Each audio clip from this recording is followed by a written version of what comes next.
বাংলার 12 জন ভূঁইয়ার অন্যতম প্রবল পরাক্রান্ত শ্রীপুরের চাঁদ রায় কেদার রায়ের কাহিনী তো আগেই বলছি। সেই কাহিনীর অনুষঙ্গে এসে পড়ছে চাঁদ রায়ের কন্যা স্বর্ণময়ীর এক অসাধারণ কাহিনীর কথা। সেই সময় শ্রীপুরের চাঁদ রায় এবং কেদার রায়ের সঙ্গে খিদিরপুরের আরেক দুর্ধর্ষ ভৌমিক ঈশা খাঁর এক মিত্রতা বন্ধন ছিল। তারা পরম বন্ধু ছিলেন। একবার ঈশা খাঁ শ্রীপুরের আতিথ্য গ্রহণ করে শ্রীপুরে আসেন থাকতে। এই সময় ঈশা খাঁ সর্বপ্রথম চাঁদ রায়ের কন্যা অপূর্ব সুন্দরী সোনামণি অর্থাৎ স্বর্ণময়ীকে প্রথম দেখেন এবং সোনামণিকে দেখেই তিনি কিন্তু তার প্রেমে পড়ে যান। সোজা পথে যে স্বর্ণময়ীকে ঈশা খাঁ কোনোদিন পাবেন না সেটা কিন্তু ঈশা খাঁ জানতেন।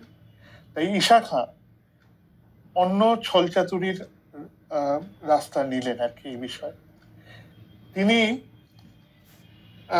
শ্রীপুরেরই একজন অত্যন্ত বিশ্বস্ত অমাত্য শ্রীমন্ত খাঁকে প্রচুর উৎকোচে বশীভূত করে স্বর্ণময়ীকে হরণ করে খিজিরপুর নিয়ে আসলেন এবং সেখানেই তাকে বিবাহ করলেন।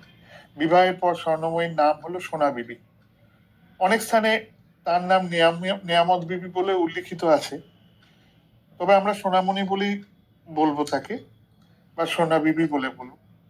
ঈশা খাঁর এই কাজের দরুন কিন্তু শ্রীপুর এবং খিজিরপুর এই দুটো রাজ্যই কিন্তু পরস্পরের কাছে চরম শত্রুতে পরিণত হলো। চাঁদ রায় এই অপমানের জ্বালা সহ্য করতে না পেরে আত্মঘাতী হলেন। এরপর কেদার রায় শ্রীপুরের সিংহাসনে বসে একাধিকবার খিজিরপুর আক্রমণ করতে থাকলেন।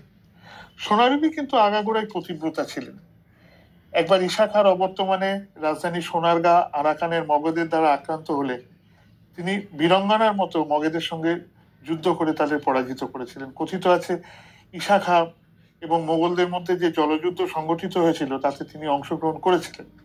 যাই হোক, 1599 খ্রিস্টাব্দে ঈশা খাঁর মৃত্যু হলে শ্রীপুরে কেদার রায় মগ এবং ত্রিপুরা সেনাবাহিনীকে একত্রিত করে খিজিরপুর আক্রমণ করেন। এই সময় সোনাবিবি হাজীগঞ্জ দুর্গে অবস্থান করছিলেন। তিনি সেই দুর্গ পরিত্যাগ করে ব্রহ্মপুত্র, ধলেশ্বরী এবং লাক্ষার এই 3 নদীর ত্রিবেণী সঙ্গমে গঠিত ত্রিবেণী দুর্গে চলে আসেন। এখানে চারিদিকে শত্রু দ্বারা পরিবেষ্টিত হলেও সোনাবিবি একজন সাত্ত্বিক বীরাঙ্গনার মতো অদম্য সাহসে দীর্ঘদিন ধরে এই ত্রিবেণী দুর্গ রক্ষা করতে থাকেন।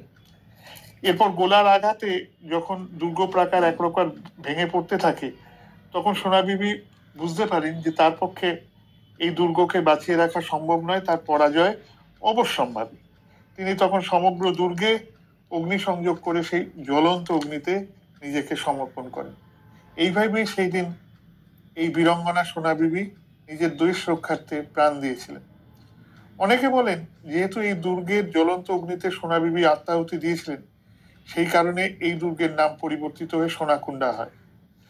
আমাদের ইতিহাসে বীরাঙ্গনা দুর্গাবতী, বীরাঙ্গনা চাঁদ বিবির নাম স্বর্ণাক্ষরে লেখা থাকলেও বাংলার এই বীরাঙ্গনার নাম আজও বিস্মৃত।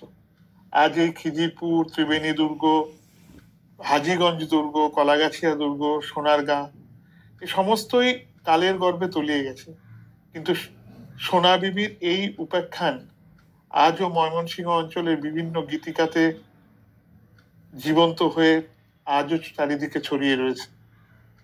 এই এক অসামান্য মহিলার স্মৃতি তর্পণ করে আজকে এখানেই আমার গল্প শেষ করছি। নমস্কার।